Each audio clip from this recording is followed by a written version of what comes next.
how strange and unprecedented this is for President Trump to go to Walter Reed amidst his coronavirus diagnosis. So we want to bring in Dr. Kaufman here. Dr. Kaufman, thanks so much for being with us today. Thanks for having me. Now, we just kind of wanted to get your opinion. You know, presidents have long gone to Walter Reed and for, you know, checkups, physicals, things like that. But what's new about this? And in your view, is there anything that's unprecedented about it? It's not new, but it's rare. The 25th Amendment was designed to cover this type of situation. It arose in the aftermath of the assassination of President Kennedy. What do you do when a president is incapacitated, near death, or dies? And this formalizes the process. It's not entirely unprecedented, and I'll be happy to go through the provisions, that this constitutional provision provides for the transfer of power under certain circumstances under Section 2 and Section 3. 3 times presidents have invoked the voluntary provision, writing to the Speaker of the House and the Senate pro tem formally. Reagan in 1985 when he had a colonoscopy, Bush 43 in 2002, and 2007 when he had a colonoscopy. And there's also a provision, Section 4, that provides for the transfer of power when the president is either incapacitated, doesn't want to do it, and the vice president and the majority of his cabinet refer this to the Congress, and then there is a procedure for how that works. When President Reagan was assassinated in 1981 and they didn't know how the surgery was going to go, there was a letter prepared invoking Article 4, but it was never sent. What's really hypothetically unprecedented here is not what happens between President Trump and Vice President Pence, who would assume power. The what is if goes that suppose Vice President Pence, A, also tested positive for the coronavirus, and B, God forbid, also became incapacitated. That's unlikely. What happens then? Well, Article 25 doesn't address that. Then it would be determined by the Secession Act of 1947 that Truman signed into law. Under that provision, power would transfer to Nancy Pelosi as Speaker of the House, and next in line would be the pro tem of the Senate, Charles Grassley. So that is, in a nutshell, the mechanics of how Article 25 would work. Got it. Yeah, and for our viewers, though, you know, the president is still very much in charge. The vice president is still in very good health.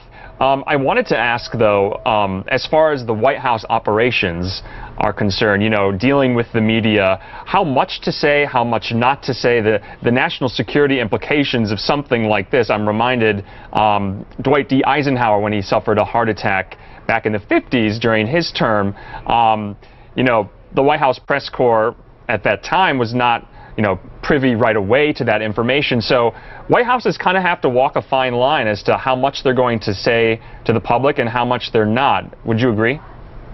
I would, but I would err on the side of disclosure precisely for the reasons you enunciate, because uncertainty is worse than certainty, and usually panic fills a vacuum.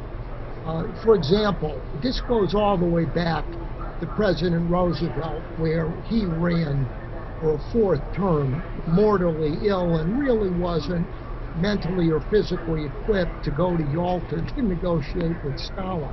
So when in doubt, and there are exceptions and it's a prudential call, you're always better off disclosing as much as you can, especially with a neuralgically hostile mediator, President Trump, that's not going to give him the benefit of the doubt If I were President Trump, assuming all is well, I would err on the side of being as visible as possible, and I'd make a nightly call to Sean Hannity and Tucker Carlson to check in and let everybody know that he's alive and well. He's a very strong, powerful man, so we're really engaging in a hypothetical speculation, very unlikely to come to pass. That's right, and we did see a short, brief video posted to the president's Twitter account today saying that, thanking his supporters and Americans for their well wishes and saying he feels good. But as far as presidents go, this is so close to an election. Campaigning has just been, completely put on pause for the president. You'll remember back in 2016, Hillary Clinton had a little bout of pneumonia too, and I think she had to get off the campaign trail for a couple of days. I covered the Bernie Sanders primary campaign, and just a year ago, a couple days ago, he had a heart attack campaigning. And so for candidates and for incumbent presidents, when something like this happens, campaigning is put on pause, and a wrench is thrown in the campaign. Well, particularly in the political circumstances of this final phase of the campaign, when President Trump, in most polls, and I think it exaggerates the margin, but he's behind in most polls, and he needs to be as active as possible because he's his greatest asset. So anything that keeps him off the campaign trail and keeps the focus on COVID, even though I will confess substantively he made a very good case about COVID and his handling of it, he wants the focus to shift to the court, the economy, what he's done on China and the negligence of the other party, and Biden in particular, enabling this. So anything that focuses on COVID and keeps him off the campaign trail, this couldn't have happened at a worst possible time for him politically. It has nothing to do with his capacity to be president, which is almost assuredly not in danger. And if it was, Vice President Pence would be someone you would be very comfortable, if you were sensible, to have him at the helm. But I think it's very unlikely we're going to get to that. And they're taking him to Walter Reed. My sister's a physician. This is precautionary, and even with the media, other than you people, that there is a tendency to interpret even a normal cautious measure and cast it in the worst possible light. That's why full disclosure here is what you want. Remember, too, that when Reagan was assassinated in 1981, and this is the prism through which we look at this, the reports were much more optimistic than the initial situation, which was far more touch and go. So in general, when in doubt, disclose, and that seems to be the instincts of the administration.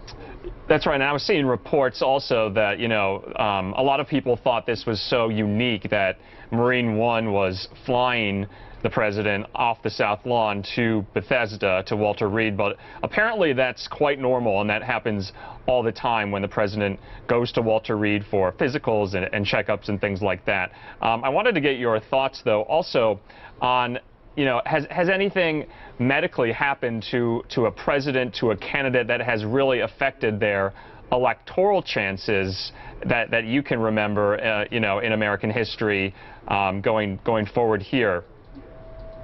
I don't think that anything happened to affect the chances.